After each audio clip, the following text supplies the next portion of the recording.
Now that the Diablo 4 beta has ended, I've had time to reflect and gather my thoughts about my time with the game thus far, which at this point has been about 80 hours between the various betas and some preview events. And now I can really officially say that I am extremely disappointed that I can't play this game for like another 3 months. Are you kidding me? Is this a joke? What am I supposed to do? Make YouTube videos? Clickbait thumbnails? Play another ARPG? Like, seriously, who does an open beta 3 months before the release of a game? It's unbelievable, dude. At least that's how my brain felt when the servers closed earlier this week. I don't know about you. Yeah, I played through a majority of the beta weekends here, spending time with every class, doing every event, running every dungeon, searching for those stupid altars of Lilith. Where do they hide these things? I know I could just look at the interactive maps online. I don't want to look at the interactive maps online. I want to play the game. That's what I did, so I only found like 5 altars of Lilith. I also killed the world boss a few times. I grouped up and played with some friends. We did the Core Dragan Zone event. We conquered the Butcher, and I spent the last day or so no-life grinding for higher item level gear and Ubel farming to gamble for legendary aspects in a beta that was about to shut down because I'm deranged, apparently. I know none of it carries over, although to be honest with you, I kind of like the tinkering around with this stuff and kind of fine-tuning, diving in and learning how these games work and efficient farming routes and all of that. You know, you could carry that knowledge with you into release or something. I don't know. Now, don't worry if you are looking for criticism and critique, because I do have plenty of that in store as well, much of which is going to align with what some other people and many other people have been discussing over these past couple of weeks, although there are some specifics that I want to touch on and really drill into, ultimately with the goal of trying to make Diablo 4 overall a better game. But I cannot deny that the core of this, the core of Diablo 4, is something I really enjoy. It's just one of those games where as I play, I'm having a good time, the moment to moment is a lot of fun, and I want to keep on playing. Overall, I like what I've seen of D4 quite a lot. I am looking forward to what else the game has to offer, what it has to offer in the other zones, in the PvP content, in the various endgame systems, and then whatever is to come in that first post-release season and beyond, which in my opinion is one of the best parts of this hobby, when you find a game that just clicks for you and you've got something on the horizon to look forward to. That is exactly where I'm at right now with Diablo 4. Before we really dive into things though, sit with me for just a moment for a word from today's sponsor. Today's video is sponsored by Star Trek Timelines. This is an interactive strategy role-playing game for mobile. You will play as a captain taking command of a starship and exploring deep space. You'll have to complete missions and engage in ship battles in order to level up and earn captain's rewards. There's a variety of warp destinations to explore as you answer distress calls and aim to bring order to the chaos. You can participate in events and gain experience, influence factions,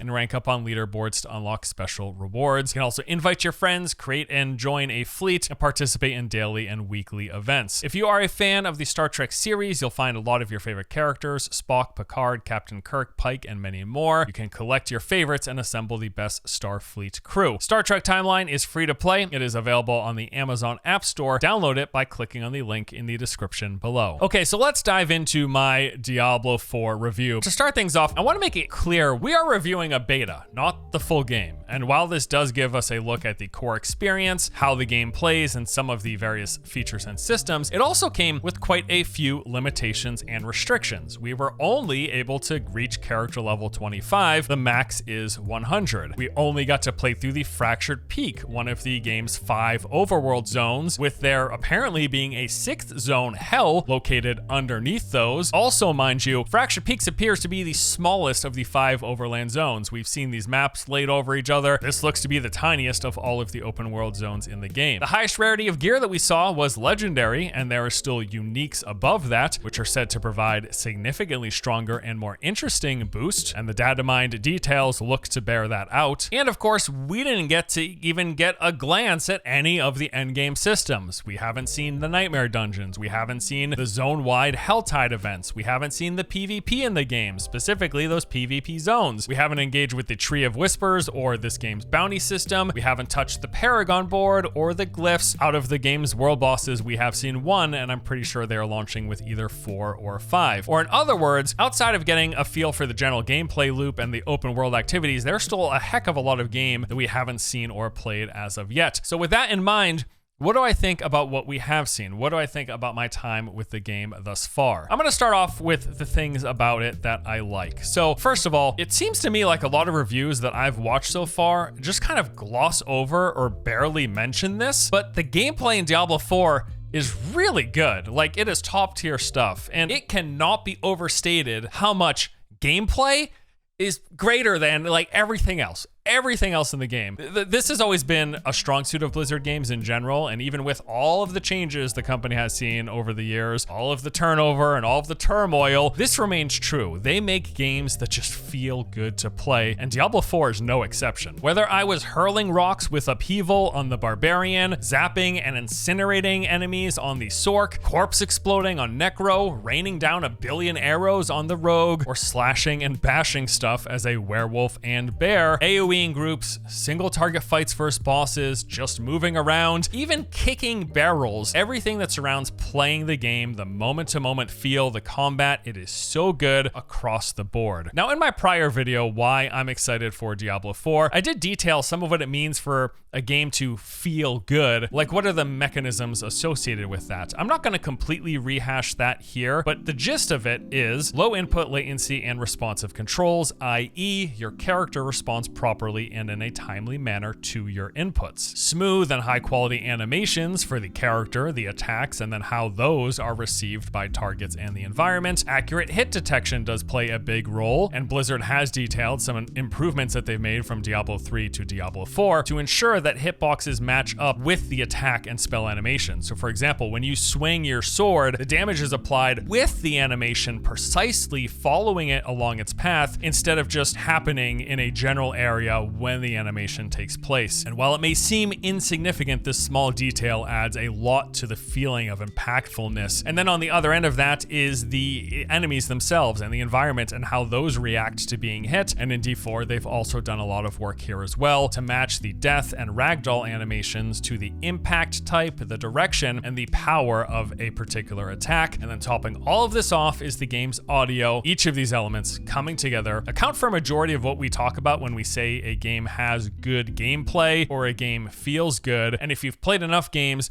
it's pretty obvious when this stuff is done poorly, but I do think it can kind of be taken for granted when it's done well. And Blizzard, in my opinion, with Diablo 4 has done it well. And yeah, the combat trumps a whole lot else when it comes to determining whether or not I'm gonna have a fun time playing the game. It is one of the main reasons I have been having fun with Diablo 4, but there are others, and many of which are important for the long term keeping me around. Which then brings us to the open world. While a bit divisive for some old school Diablo and ARPG fans, I personally really enjoy the game's open world nature, in particular, the sense of variety that comes with it. Now, the first time we played Diablo 3, we all pretty much had a near identical experience. It was exactly the same. We ran through the campaign from start to finish, moving from one mission straight into the next until we reached Diablo. There really wasn't any other path of progression when you played Diablo 3 for the first time. With Diablo 4 on your very first playthrough, you can just go straight through the campaign, but there is so much else going on in the open world, stuff that isn't directly tied to the main story, but rather the side activities that are still worth your time and are still interesting to do. These include running the various dungeons for the legendary aspects, farming world events for that currency for the gambling vendor, clearing strongholds to reveal new dungeon and fast travel locations, even brand new towns, and doing everything else that is tied to zone completion, which you want to do in order to unlock the account-wide boost for things like skill points and potion charges and paragon points, and then doing the PvP once that is available at release, either just for the fun of it or for the associated loot and cosmetic rewards. And then there is the killing of the world bosses, which is the only way to add sockets to your gear that don't already have sockets. Heck, even the main story quest itself is going to offer some variety in how you do it, because after the tutorial, we're given the choice to tackle the first 3 zones in whichever order we want. We know in the beta that we were confined to Act 1, the Fractured Peaks, but that's not the case at release. Some people, yes, will be leveling in Fractured Peaks, while others can go straight to Acts 2 or 3. That is an option. We have a choice of doing Acts 1, 2, and 3 in whatever order we want after the tutorial. So that, combined with the open world and all of the variety of activities that come with it, is just a real enjoyable change of pace to the hardcore Diablo experience for me personally. I mean, heck, even with adventure mode in Diablo 3, ultimately every season I was just bouncing between running rifts and doing bounties for materials. That was it. Like, those are the two things I'm doing. I'm farming gear, pumping up my gems until I eventually stop playing. Straight out of the gate though, Diablo 4 just has so much more variety of activities broken up into these different buckets, with each one of those buckets having a clear purpose for the gear and account progression gameplay loop. I just really like this. I really enjoy this variety. Another thing that kind of goes hand in hand with the open world were the multiplayer elements. So Diablo 4, as you probably know, is what we would call a shared world game, meaning that you're going to see other people as you move through the play space. Now in the beta, this seemed primarily relegated to these particular parts of the map where group activities were located. So these included the public events, the ones where you're asked to like help a ghost, find the remains of their relative, or rescue a caravan, or stop some sort of a summoning ritual. There were the boss locations, yes, the world boss of course, but then also mini bosses like that level 35 elite that people were farming for the highest item level gear that was available in the beta. And then there are the zone events in the beta. This particular one was located in Khor Dragon. It's kind of like a public event, but at a much larger scale, multi-phased, and way more challenging. Anytime you were in any of these particular zones, these like named sections of the map, you would see a handful of other people doing these activities alongside you. Now, I'm well aware that this isn't everyone's cup of tea, but it is something that I really like. I enjoy seeing other people, helping them and being helped with the group content, working together to tackle these difficult tasks. For me, it kind of helps breathe a little bit of extra life into the world, and I do enjoy the sense of community that brings when you're doing stuff together. Like having 12 players smacking away at the world boss, dying to his massive whirlwind cleave and poison puddles, then trying to res somebody, and then last second, right before getting hit with some AoE attack. It's just really fun. I mean, it's what I love about the MMO genre, which, you know, the Diablo franchise traditionally wasn't, yes, but clearly now is moving more in that direction. Something else I really loved were the classes. I've played every class at this point, spending the most time on the Barbarian, the Sorceress, and the Necromancer, and besides balance tuning, I enjoyed my time with each one of them. I feel like they all have a really distinct identity, not just visually and to their spells, but their playstyles as well. Like, it feels like they've done a really good job of making each of them feel quite unique in how you move through the world, but also how you engage in combat, the way you approach groups of enemies and single target bosses, the positioning, the CC, the counters, the dodging. I just feel like they've done a really good job with class design. It feels like every single class has its own unique reason to play it, but beyond the class fantasy and the visuals. I am still miffed that there's no paladin class in the game, but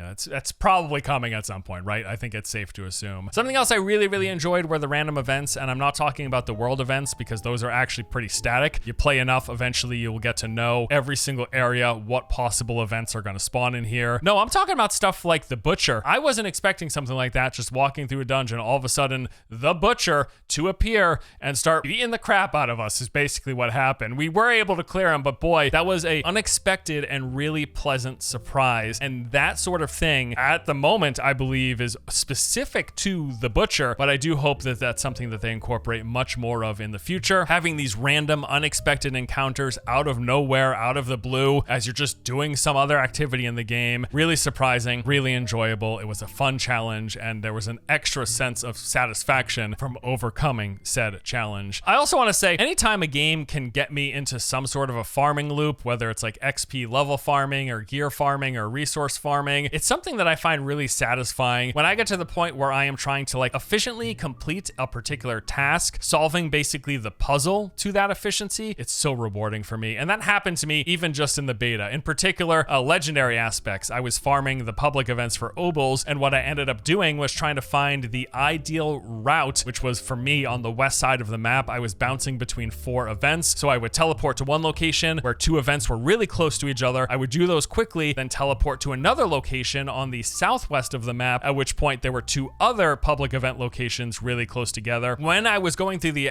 process of trying to farm legendary aspects, I was just constantly bouncing between these 2 areas, trying to get as many Obols as possible, to gamble as much as possible to get those legendary aspects. The same thing happened for farming high eye level gear, in particular in the beta. That zone event, the Gathering Legions up at Khor Dragon, that was the only level 30 zone in the beta. All of the other zones were capped at level 25, which was the player level level cap, but because this was a level 30 zone, the mobs in there were a higher level and they dropped higher level gear. But especially the Wrathful Oscar Reed, which was a level 35 mob located at Cameo's Landing west of Nostrava, he would drop item level gear that was above 400. It was the best gear as far as I'm aware that you could get while in the beta, and I was farming the crap out of it. And then also just going through the process of learning where and how to efficiently farm yellows and where to farm gold, which for me, I managed to locate one of the dungeons where you could just quickly go through 9 elite packs in like just a couple of minutes, doing that puzzle solving, doing that efficiency calculations, trying to find the best routes for stuff. I know it's something that some people hate in gaming,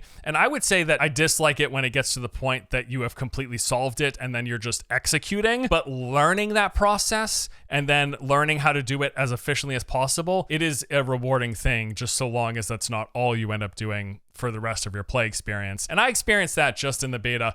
I cannot wait to be going through that learning process at full release once we have all of the content. So that pretty much amounts to what I would consider the high points, the pros, the things I really enjoyed about Diablo 4 from my playtime so far. Now let's talk about some of the stuff that I would like to see improved. For starters, inventory management was not great. In particular, gems. Please, please, please get the gems out of the base inventory. With the way they manage inventory now, broken up into just these rectangular boxes, whereas in Diablo 3, there was much more, just many more spots available when the different size of items took up a smaller amount of space. Gems take up a huge amount of space in your inventory, way too much space, and that's just something they need to remove. I actually believe that they've talked about doing this as a potential thing in the future. I mean, we already have separate tabs in our inventory for things like aspects and quest items. Put the gems somewhere else. You know, when I'm farming, I'm just constantly picking up new gems all of the time, so they're always taking up like a fourth of my whole inventory, and it doesn't even make sense to transfer them into the stash because you're just going to pick up new gems, which will take up those slots as well. So you might as well leave your gems in the inventory the whole time. You're going to keep getting new ones, so just let them stack up.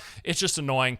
I think they should get rid of it. I think the skill tree needs improvements. You know, there's a lot of memes about it's not being a skill tree, it being a skill twig. Sure, that stuff is true, but I just think navigating it is a little bit clunky. Moving around, like clicking and dragging as you're trying to get to different parts of the tree. I feel like they could just make it snappier. I would probably prefer if there was just literal categories like pages or something for each of your basic, your core skills, your ultimates, and everything in between. The way the navigating of this tree, it feels, I'm sure, like it's fine on a controller, but I don't love it on mouse and keyboard. It just, I think a little awkward. I also would love to see if they added a word filter for the skill tree. I know that you can like search by categories, but unless I was just blind, which is possible, but I couldn't see an option for just like a keyword search beyond the ones that they just gave you innately. Because there were numerous times where I was going through my skill tree where there was some particular thing, some phrase that I wanted to search for, but it wasn't on my list of options. So I just simply couldn't search for it. Oh, and this has been drilled into the ground, but the way respecking works right now feels so awful.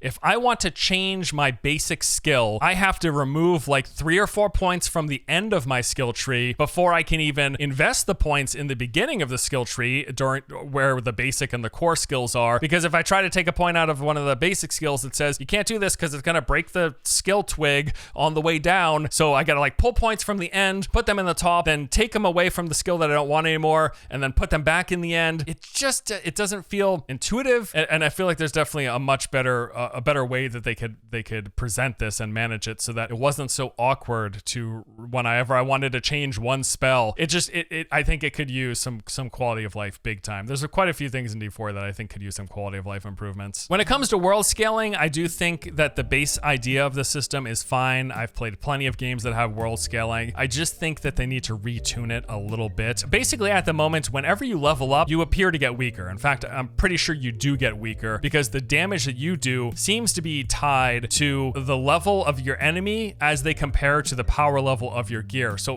what that means is when you level up, the enemy's level increases, but your gear stays the same. Your gear level stays the same until you find upgrades. So you level up and you should be getting more powerful, but even with that extra skill point, most of the times you feel weaker until you start replacing your gear. I just don't love how it's implemented, or at the very least, I think that they should tighten it up a little bit. I think if they want to keep going with that approach, that's fine, where you're doing that constant ladder climb. You're up a little and then you're down a little, you're up a little more, you're down a little more. That yo-yo, that back and forth, forth. Just tighten it up so that it isn't such a big, so that it doesn't feel so bad to level up. It shouldn't feel bad to level up is basically the main point here. When it comes to performance, I do feel the game generally ran well, but the network issues made it feel like performance was bad, if that makes any sense. Like, as I was generally playing, things were pretty good. But anytime I was running between the various zones with public events, every one of those named little areas that do seem to be their very own instance where phasing takes place, once I got to those public event areas, I would notice every single time I moved between zones, there was stuttering for the first few seconds, and pretty bad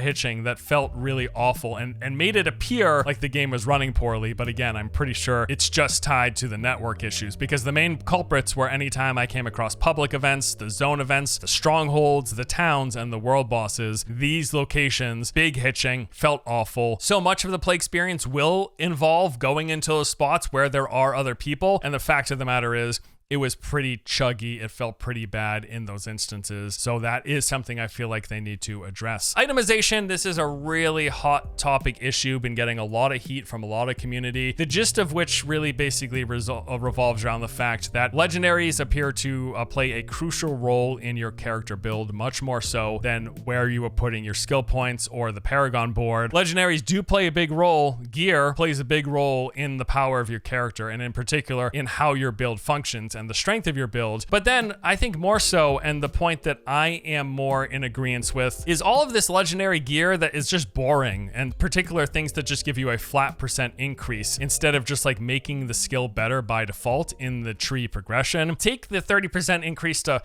basic skills and just put it in the skill tree. Don't associate with gear. I really feel like it feels better to find items when there is a massive benefit or changing of how skills function and how a build functions. I think that legendaries and above should be relegated just to that sort of thing. Things like the Necromancer's Corpse Explosion skill, a legendary aspect. Like, yes, it might have been a little overtuned, but that aside, that is a fun legendary to find, and that's the kind of the basic template that I think legendary gear and unique gear should be focused on, because the flat % increases in damage, it's just boring gear to find, and I'd rather it just like not exist and the legendaries just be those really cool, interesting pieces, personally.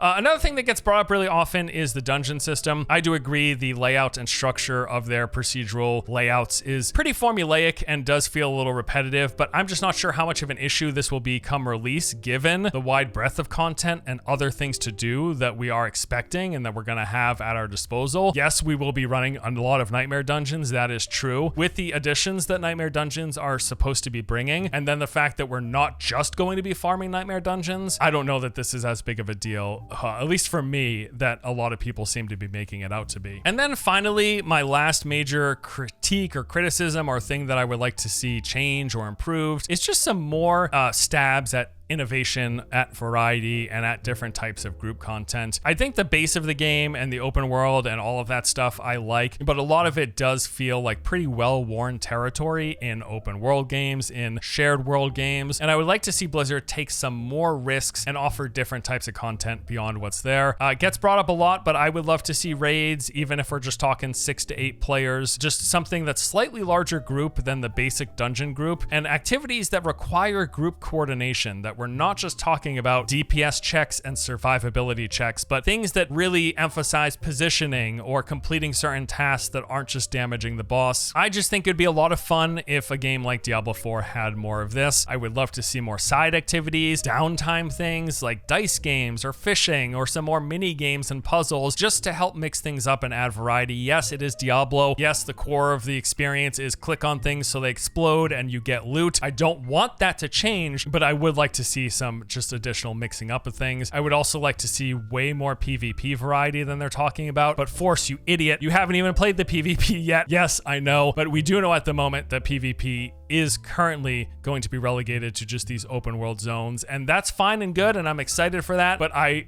would also really like some of the structured PvP stuff like arenas, and there's a whole other list of things that they could potentially do, and hopefully that is what we end up getting in the seasons. Some common complaints that have come up a lot, but on second thought, I really don't care all that much about. One would be class balance. Not that I'm okay with imbalance, but I don't feel like that's such a major issue, because when it comes to class balance, a lot of times we're just talking about tuning numbers, like changing the percentage damage values and survivability of the different classes and how they feel in the leveling up process. And ultimately, class balance is going to be focused on the end game, the max level characters. That doesn't mean they shouldn't tune things, because if the druid feels awful for a lot of players and they abandon the class by the time they get to level 15, that's not good either.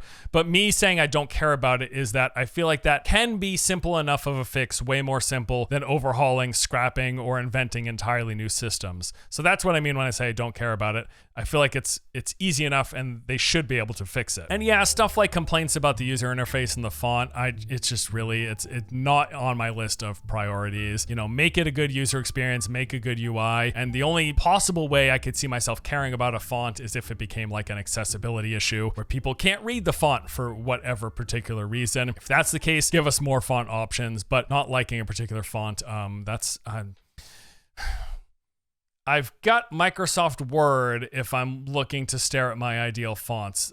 Having ideal fonts is not why I come to games. It's more dismissive than I mean it to sound, but I just really don't care. And ultimately, I want to wrap up by saying that the large percentage of my time and my thought about this game is positive, and there's still so much we haven't seen. All of the endgame systems, the Nightmare Dungeons, the Helltide events, the open world bosses besides the first one, the Tree of Whisper system, the PvP zone, the Paragon board, and the highest end gear, of which, by the way, Blizzard has come out and said, the Codex of Power in particular, that thing where we could look at all of the legendary aspects, that apparently is less than half. So there's a lot more variety and differences than what we've seen, even in that list of different abilities. So that's exciting. I definitely think that's exciting. Oh, and one other thing, something else that we haven't seen that is going to be really important that I feel like people just forgot about or haven't been bringing up, the store and the microtransactions in the game. That is going to really color the overall experience of playing Diablo 4 if they get it wrong. So fingers crossed they get it right. I know I'm expecting plenty of monetization. I just hope they stick to their word when it comes to what they're monetizing. I expect the dollar values to be pretty high though. Cosmetic skins for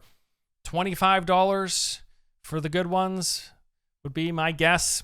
We're just spitballing here. While there are plenty of things to critique about Diablo 4, as there are with any games that we are passionate and interested in, really, when it comes down to it, I really enjoy the game. I've had a lot of fun playing it, and I cannot wait to spend more time with Diablo 4 later this year. That is going to do it for me today. Hope you enjoyed the video. I'll see you next time. Take it easy.